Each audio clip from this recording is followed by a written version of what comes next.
This is Pretty Much Pop, or at least a rehearsal of Pretty Much Pop. Today we're talking about The Rehearsal and other works of Nathan Fielder. I'm Mark Linsenmeyer.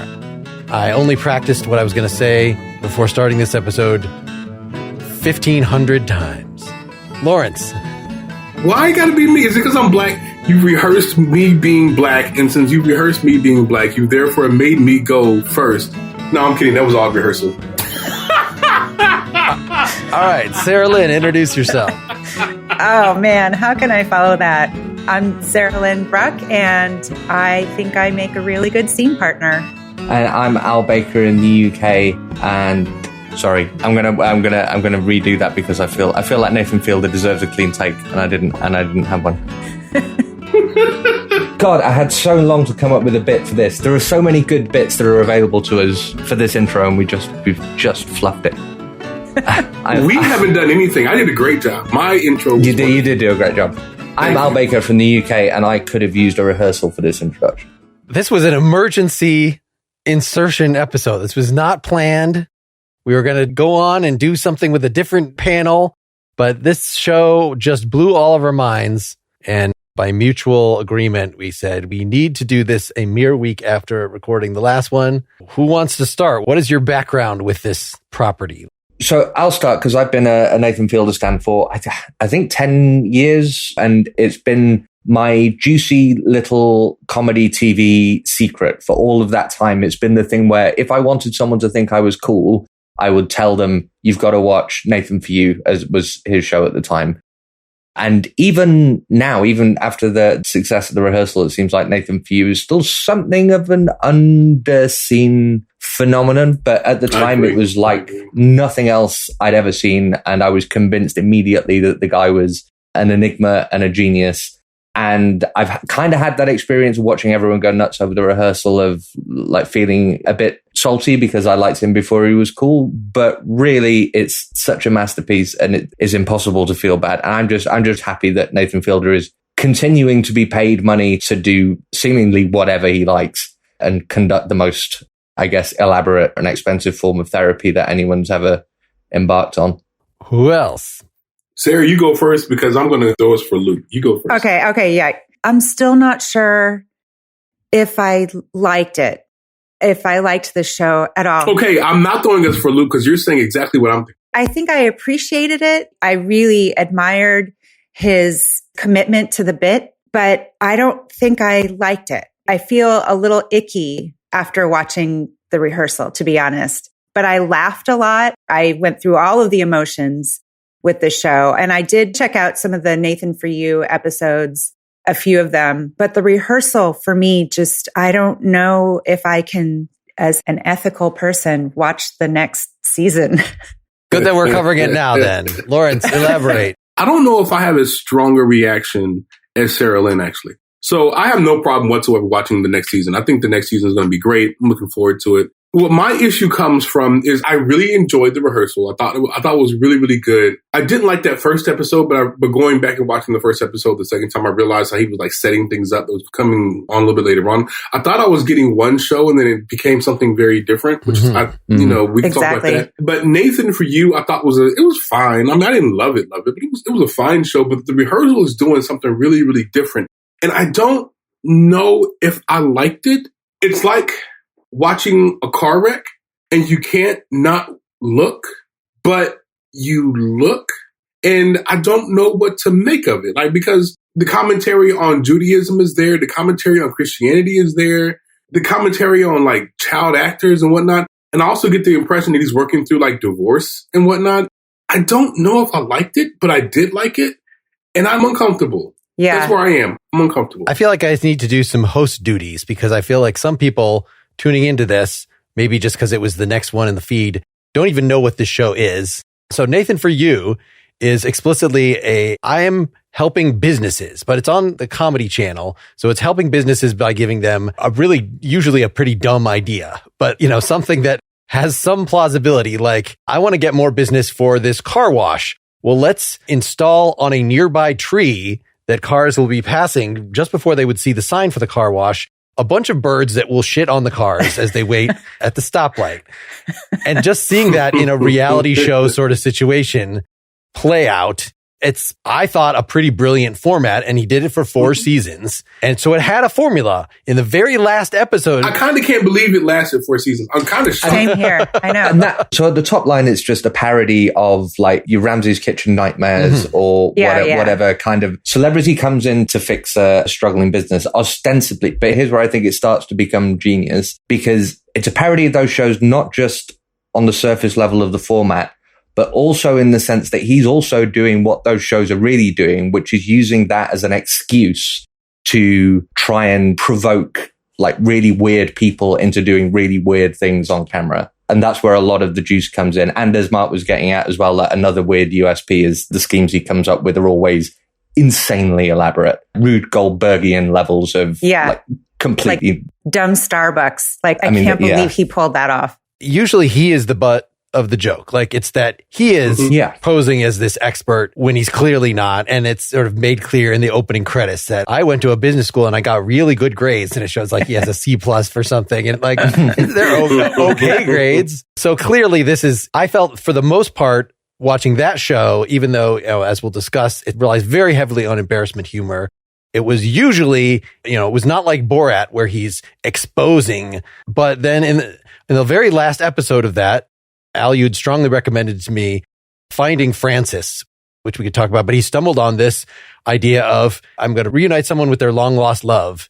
So we're going to search her, and you're going to, I think, just as a bit for that thing, let's rent a stage and have you rehearse what you would say to this person. And it actually seems like it's really useful in that situation, because this person is sort of a mess and would not be saying the right thing. And so getting an actress to play the supposed love interest that he'll be reuniting with and going through many variations of like what she could say, like that's really interesting TV. And so that was ostensibly the premise for this show, but it only really happens in the first episode and a half.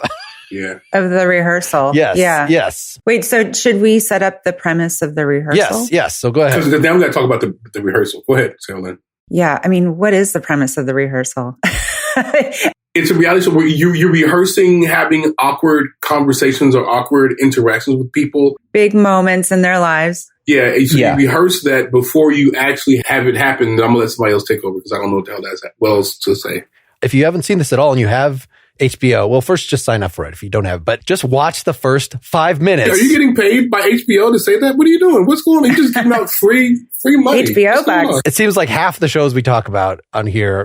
Anyway, I know, it's true. If people have lost that, grapple with their own consciences on that score. But it reveals what, in the first 5 minutes of the first episode, it lays it out all very clearly in this specific circumstance. This guy is on a trivia team and he's really into trivia, and he's been living a lie for a decade or something with his teammates that they think he has a graduate degree when he only said that originally, or let people think that because he just felt insecure about not having a graduate degree. Was that person a real person, or was he an actor? Yes. No, that was absolutely a real person. No, he was a real person. That dude was so fucking weird, man.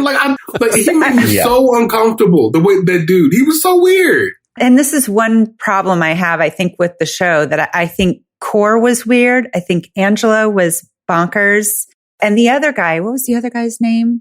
The one who was a little anti-Semitic, the gold digger guy. All 3 of those people. So all these people are real people. Yes. Get the fuck out of here. I thought they were actors. They were real people. No. Wow, it seems like you're missing the whole point of the show, Lawrence. Man, this is messing with me, man. Except for in the occasions where Nathan feels a need to rehearse an encounter that he's going to have with them and has them being played by other actors. Yeah. But I still don't think we've actually done the job of laying out the premise of the show properly. Go ahead, keep going, Mark. Sorry. No. But don't you think the 3 real people, apparently they were from a Craigslist ad or something, right?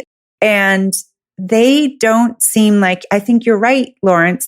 They're all weird in their own way. But I also think, I wondered how much self-awareness they had. Did they realize how they were coming across? Because I think if you were aware of how you were coming across and you were coming across like that you wouldn't sign up for something like this. And he took advantage of that. Oh, absolutely, he did. One thing I want to say is I do love everything that he's done, and I think he's genius. But I think the attitude that Lawrence and Sarah Lynn have come out watching these shows with is absolutely the right one, in that I don't think you're supposed to know what to make of any of it. And I think Nathan Fielder is really good at not just making himself the butt of the joke, but making himself kind of explicitly the villain of the piece in a lot of the shows that he does. And in the case of, what's the name of the woman, the main woman in the rehearsal? Angela. Angela, yeah. Angela. I mean, she is clearly a weird person and like a really despicable person in a lot of ways. But I think Nathan Fielder, to my mind, he does a really good job of taking this person,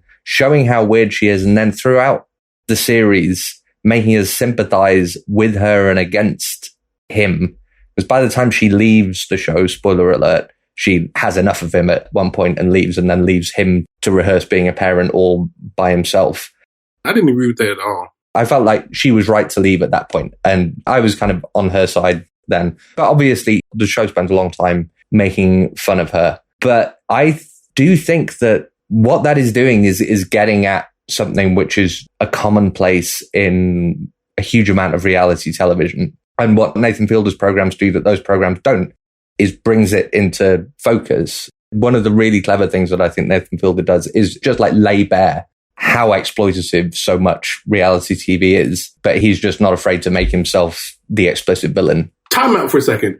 I don't think it's possible to explain what the hell the show is doing, like what's it about. Maybe you should just say to people, I don't want to go over your show. Just say to them, go watch the fucking show and then come back and listen to us. Because honestly, I don't think it's possible. That's reasonable because, yeah, the way that it evolves is so surprising and interesting. And it becomes, just like the last episode, The Finding Frances, it becomes a drama in the last 15 minutes or a half hour. And that's crazy. It becomes about Nathan Fielder. So the show, The Rehearsal, I'm just going to try and lay it out in one sentence. It's a show ostensibly where Nathan Fielder takes people who have to do difficult things and gives them an opportunity to rehearse those difficult things so that they go into those encounters more confidently. That's the idea. And there are a couple of places where that happens just straightforwardly.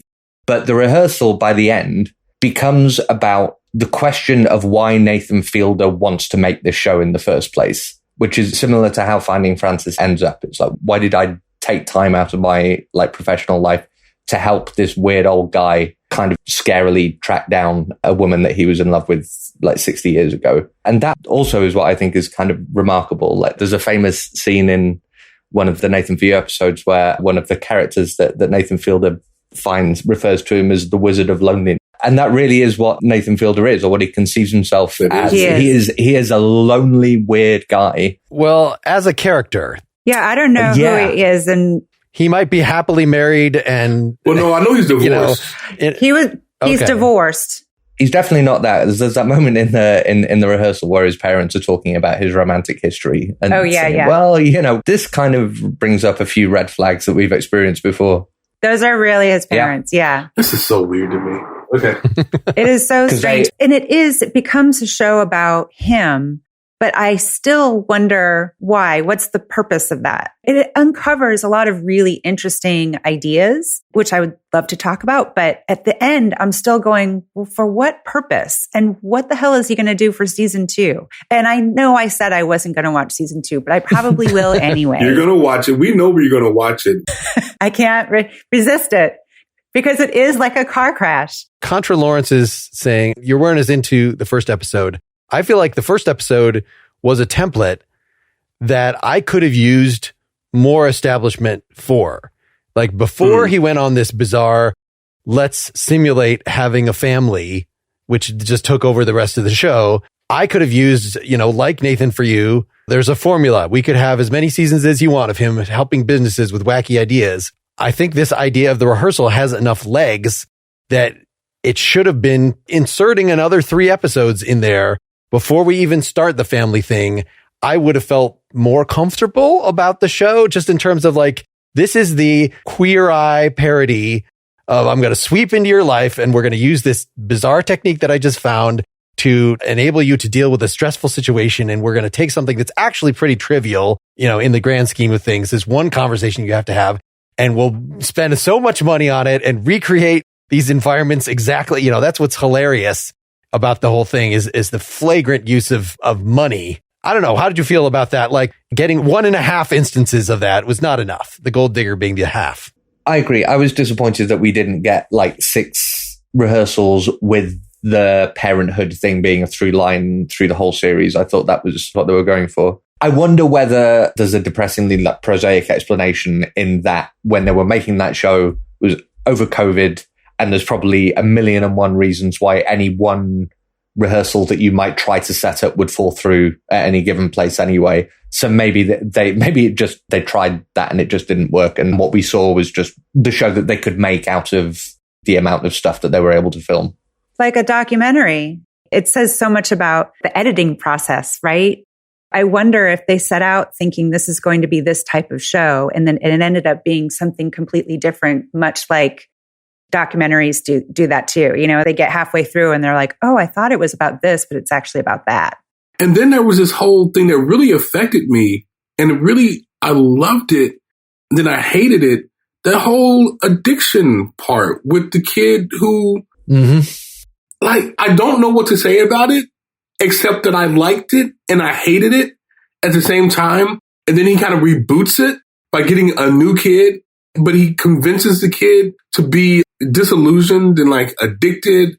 But then I don't know what to do with this show. I have no idea what to do with this show. I'm kind of used to Nathan Fielder's bullshit at this point, and when that scene happened, I was literally open mouthed. So for the audience at home, the big through line of the show is a rehearsal for parenthood. So one of the stupidest conceits in the show is that we need to rehearse an entire childhood, but we've only got 6 weeks to do it in, which means that every day needs to represent like 3 years of the child's life, which means that they're switching out enormous numbers of child actors here and there. But Nathan Fielder also goes away for a couple of weeks on a business trip, and so has to internalize that in the fiction that he's creating, as he has been an absent father for like however many 9 years. Yeah. During which time his child develops a drug abuse problem because of his terrible absentee parent situation. And it culminates in an overdose scene, which is absolutely horrific.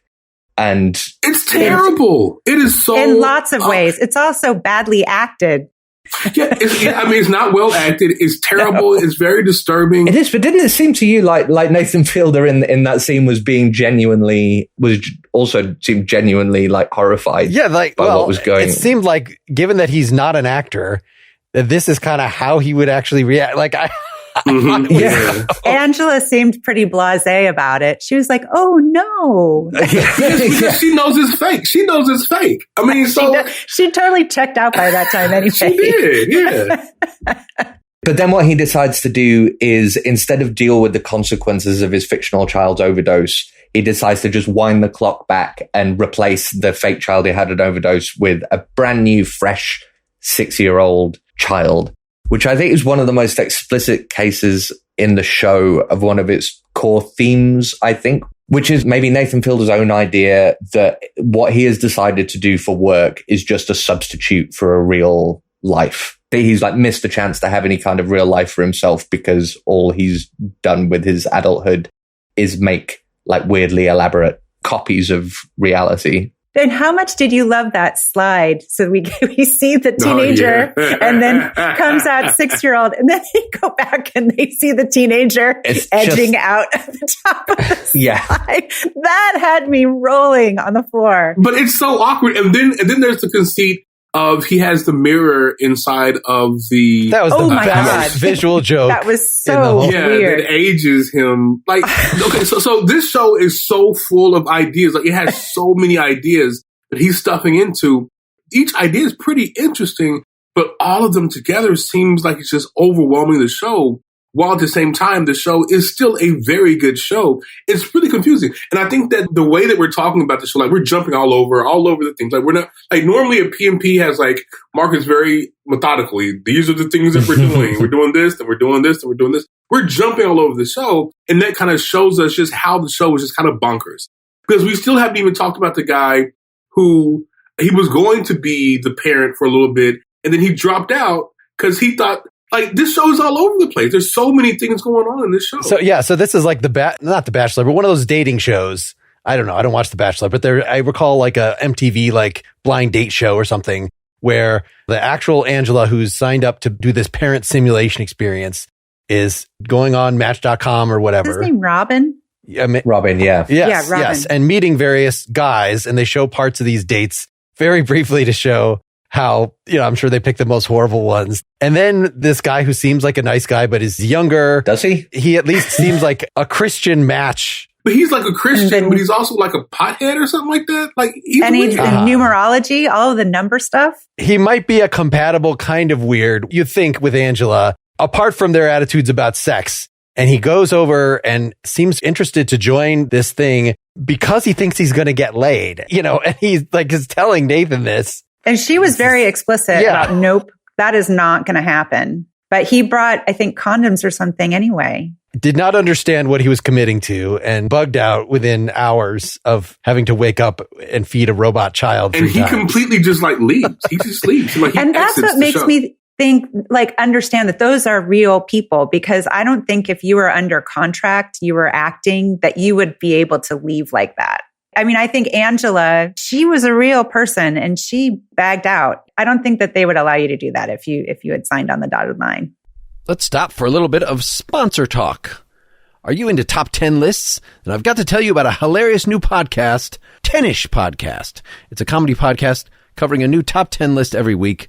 One of the two hosts brings a top 10 list along with fun facts and trivia, and the other host does not know what the list is ahead of time. Join them in trying to guess all items on the list in real time. Past lists include top 10 highest grossing films, top 10 best-selling books, top 10 deadliest animals, top 10 most popular profanity, and many more. With about 200 episodes and counting, there's sure to be a top 10 list for you. Listen to 10ish Podcast now on any podcast app, including the one you're listening to on right now, or go to 10ishpod.com. That's 10ish podcast. Even some of the people they have on the show who are actors, like I think my favorite episode in the series, The Fielder Method, where Nathan Fielder goes back to LA and trains a bunch of actors in how to do rehearsals. I can't even describe that episode because he at one point is playing one of the actors who is playing him, and he's got one room of actors who are playing another room of actors who he had previously had a seminar with, so that he can try and get the experience of listening to himself talk from them. Anyways, it's nuts. But even the people who are actors, who are explicitly actors, you still get a lot of focus on them and how weird it is to be an actor in one of Nathan Fielder's little pretend escapades. I'm prepared to give Nathan Fielder all the benefit of the doubt and say that there are basically no stooges anywhere in the show. I think it would affront his creative pride to set much up. He used those actors. They were, I think fake Angela was the bartender. And I think, you could see a lot of them do background work, like moving stuff and things like that. So that was good that they were, but it does show you that being an actor is humiliating on some level. It's like the things that you have to agree to, that you have to buy into. I mean, having them go and it was their primary, right? To go and observe their primary in their place of work and then have to pretend to be a security guard or sweep up. To actually be a security guard for a week or something. Yes. The things that actors have to agree to do is, it's like nothing else. Yet people line up for those jobs. There's for every one job, there's, at least 100 or more actors who are vying for it. And so this brings me to honestly the core issue that I have with the show that I don't think is resolvable. If these are real people, is he making fun, the child actors and whatnot, we'll put it to the side. But like the guy who was weird and thought he was getting sex, Angela, all these real genuine people. Now his parents are different, but the real people, it feels as though he's kind of making fun of them. And that is distasteful to me. Right. And I'm still going to watch it because I like that kind of shit because I'm a bad person. But I'm just being honest.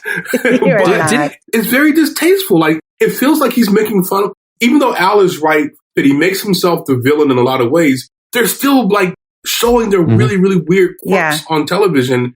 And we can't help but make fun of them in our heads. And I don't know how I feel about that. How is that any different than any reality show, on Survivor or whatever? You're like, oh, I really like, and they know that they're on a reality show. They know that they're being filmed, and people are familiar with reality shows and what those do. But it's punching down. It's like, and I understand if he's trying to make it look like he's punching down. It does make Nathan Fielder the villain of the piece. That makes him a shitty person. But it's still punching down in a way. I think Lawrence is absolutely right. And this is absolutely the right question to be asking about Nathan Fielder's oeuvre. Let me try and address it by harking back to the end of Finding Frances. So Finding Frances is the last episode of Nathan For You. It's an hour and a half long. To my mind, one of the greatest pieces of television that's ever been made. Everyone should watch it. I kind of agree with you on that point. It's really good. One of the best things in it is that Nathan Fielder develops a relationship with an escort because he's spending a bunch of time in nowhere in Arkansas working with Bill to find this woman, and he's bored and he doesn't know what he's doing. And he strikes up a relationship with this escort, Macy. And what's wonderful about that, firstly, Macy is the first person in the show who directly calls him out on his bullshit. She says, "You're funny, but you're mean. You lie to everybody that you work with. And I don't think that's good." And Nathan Fielder is like, "Yeah, fine." But what's really interesting is the similarities between escort work and what Nathan Fielder does. And the fact that because it's all about acting in order to elicit the kind of response that you want from someone to make them feel comfortable, to get them to do the things that you want to do. But Macy comes out as a very genuine person, someone who's still is able to do that kind of work, but is still very in touch with themselves as a human being. Whereas Nathan Fielder puts himself forward as kind of like an alien, more or less, or someone for whom the work robs him of his humanity. So getting back to Lawrence's point, I think you're absolutely right. He does make fun of people in a way that is often not okay. But I think if what you've decided to set out to do is to satirize the way that TV bullies people routinely, which I think like at bottom is what Nathan Fielder is trying to do a lot of the ways. You can't do that without engaging in that kind of behavior. It's hard to do it well without engaging in the same kind of behavior. But what Nathan Fielder does consistently is show that he's diminished by doing that. Like his moral standing is diminished. His view of his own life is diminished. So the remaining question, which I think is absolutely a live one, I don't know what the answer is it okay to humiliate people, even if the reason you're doing that is to show why so much popular entertainment does come down to humiliating people for no good reason? I wouldn't have a problem with him offering commentary on that if he wasn't doing it by offering commentary. You know what I'm saying? Like he's engaging in the practices. Sure, the satire is the practice. I mean, you exactly. as Al was just saying, yeah, you got to do it to satirize it.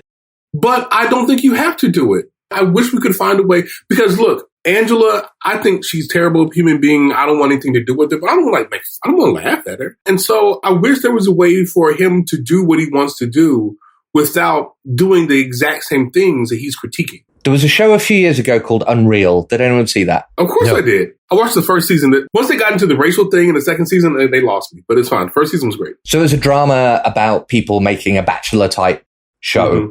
Another way of doing a satire about reality TV. It was like a drama where there was like a fictionalized version of a Bachelor-type show, and the main thrust of it was showing all of the horrible shit that the producers on shows like that do in order to provoke the kind of reactions that they need in order to be able to tell the kind of story that they want to be able to tell in editing.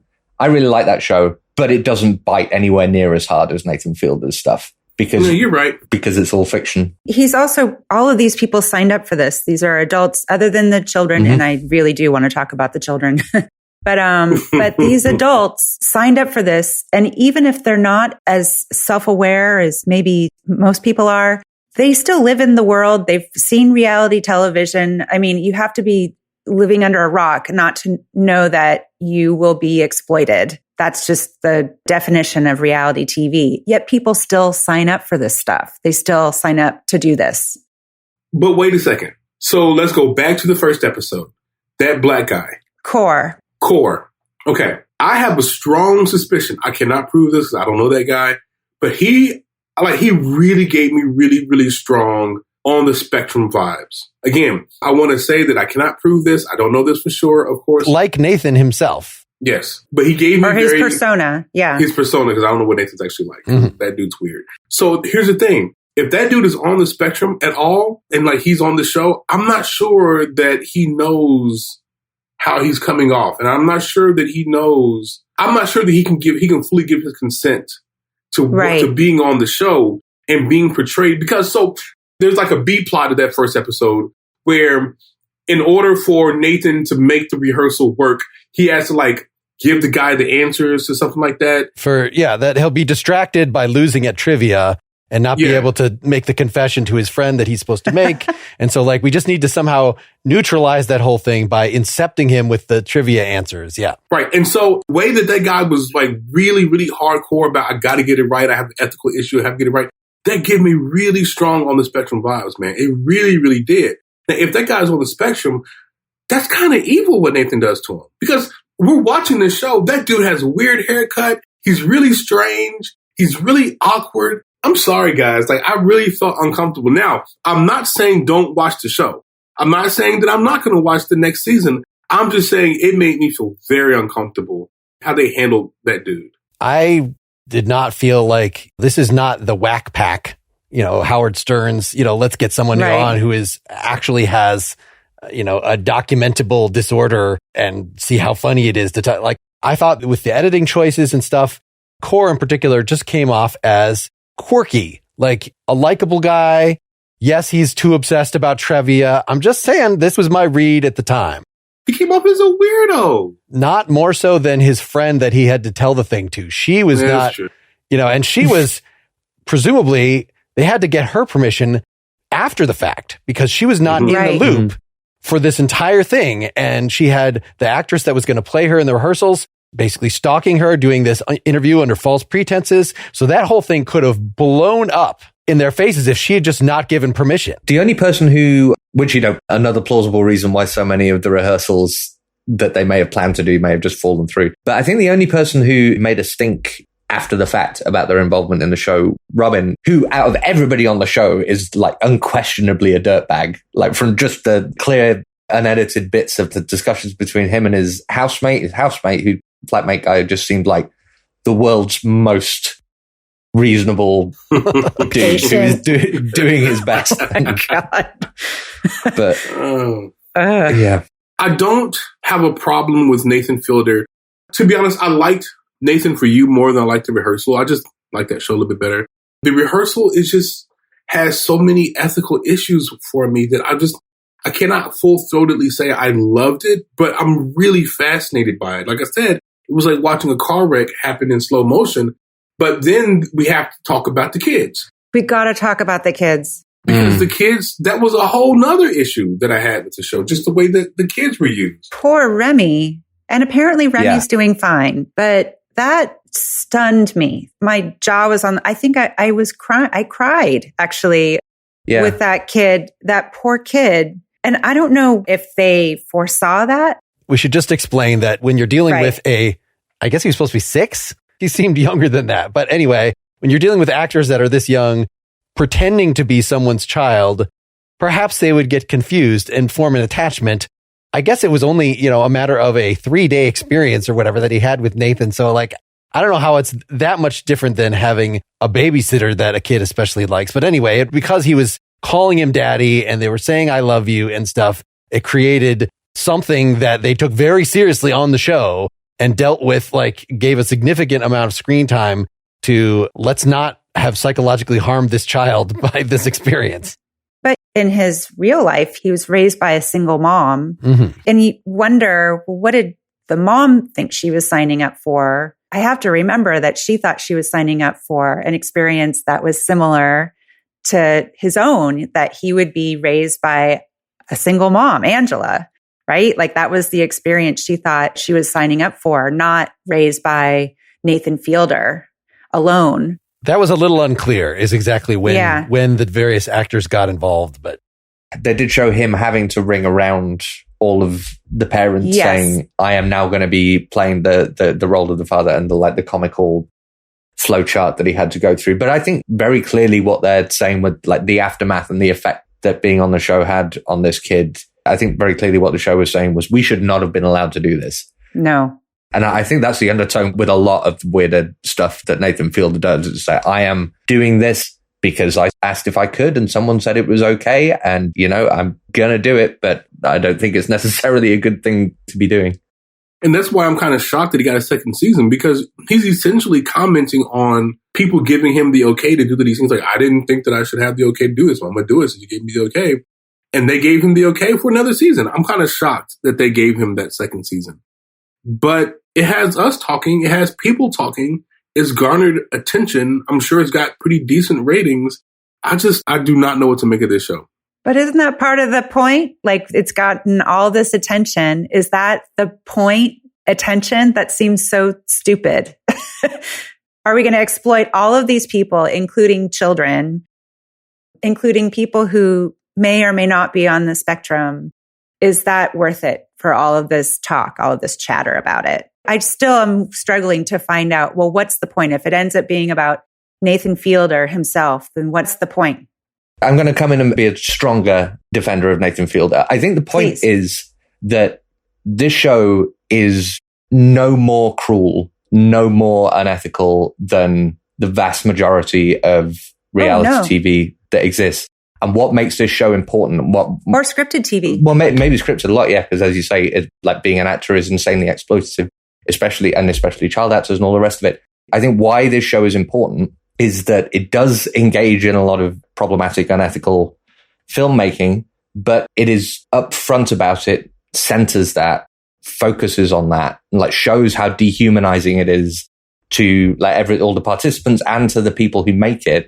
And that's why it's important. If the show wasn't made, yes, people are talking about it, but the value of the show is as satire. And I think it's important because no one is going to stop making reality TV shows. But I think it's important that there is a show as well made and interesting as this one, which forces us to remember how cruel and inhumane the whole enterprise of reality TV is. But there's still collateral damage. There's still potentially ruining people's lives while they're doing it. They're still doing it. Going back to the sort of source conception of Nathan For You, I see this whole thing. The appeal for me of it is as conceptual art, is as we're going to try. It's the ideas. And the rehearsal is just one among many of the ideas that he came up on Nathan For You, including not just helping businesses, but also, do you remember the magic show? There was one where he was going to do an escape artist trick where I will have a mechanical arm that will pull my pants down, and I will be a convicted sex criminal if I do not get out of the handcuffs and push the button to stop the mechanical arm from pulling my pants down. Like, what a freaking idea.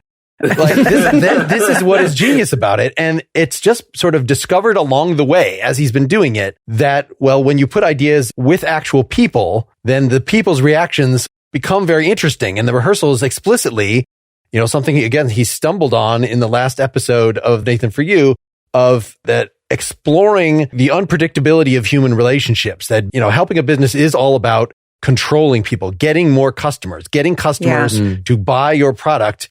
But what else can we do with manipulation, with helping people, supposedly? But because it doesn't just actually do normal rehearsals, quote unquote, normal rehearsals for 5 episodes, like it is a examination throughout of the concept. Like, is this actually a workable thing?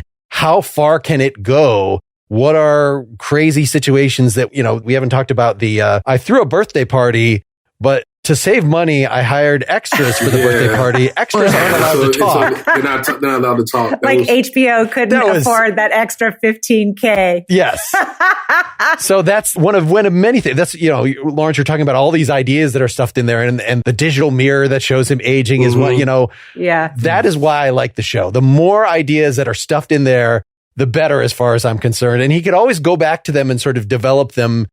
My partner in my improv podcast is a super fan of these Nathan For You things because he really feels like it's the same skills that are in improv, that you get in the situation and you just react and shift your focus as to what seems like most emotionally salient. So that's just the story of these last handful of episodes where he's just following the trail of which are the parts, if it is the child actors, if it's his own emotional state, does rehearsing actually work? He has the Jewish matron who he's like, do you want to rehearse this conversation? And she's like, no, I like to shoot from the hip.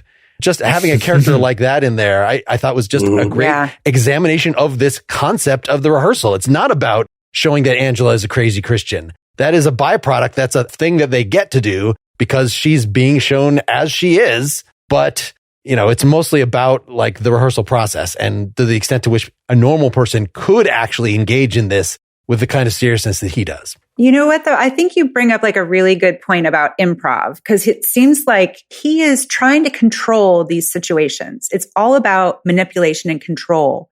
But he is at his most human when he's just rolling with it. Like when he is playing Dr. Farts with the 6-year-old and just having a good time. That was just kind of a magical moment. He seems so human in those moments, or when he's having the conversation with his parents. When things don't go the way that he thinks they're going to go, that's when he's the most human. It's when he's trying to control that I think of him as either this evil genius or he's just sort of he's clearly going down the wrong path. I hated Angela so fucking much. She is not my kind of person. I thought the editors helped out, but a few times they cut to her while he's making some comment to her, like listening to her Walkman or whatever, you know, and sort of dancing around. And I felt like she was a consistent character. She had her values. She was one of those people. I think this is a character that a lot of people will be like, oh, I know somebody like that. I think that's sort of the value of a lot of these reality TV characterizations is, you know, even with Core, like, oh, I know somebody that's kind of on the spectrum, kind of obsessed, but, you know, has good intentions, whatever. So Angela, it was such a vivid picture and engaging somebody who's super Christian in this way about Halloween but not in a argumentative way. He like tries to be as conciliatory as possible. I agree. I was kind of raised in like a little bit, like not that crazy, but like next door to that crazy. And it gave me haunting, like, oh my God, I know people who are like this. This is so crazy. And maybe that says more about me. And maybe that's what's going on. Like maybe the show is the way that it is because it makes you reflect upon yourself and the people that you know who are like this and how there are really people in the world who think this. Like she thinks crazy things. This is the country we live in. These are like what Trump voters or whatever are. We can't just secede, you know, have them secede. We have to live in a society with them. What are productive ways? And I think, you know, he gives it an honest try. And so does she in terms of, you know, how can we engage civilly despite our very different beliefs? No one comes out clean. Like Mariam is initially like a voice of reason. And then like, whoa, does that go downhill She fast? makes a hard turn there. Yeah. Maybe what the show is saying is that all of us are flawed.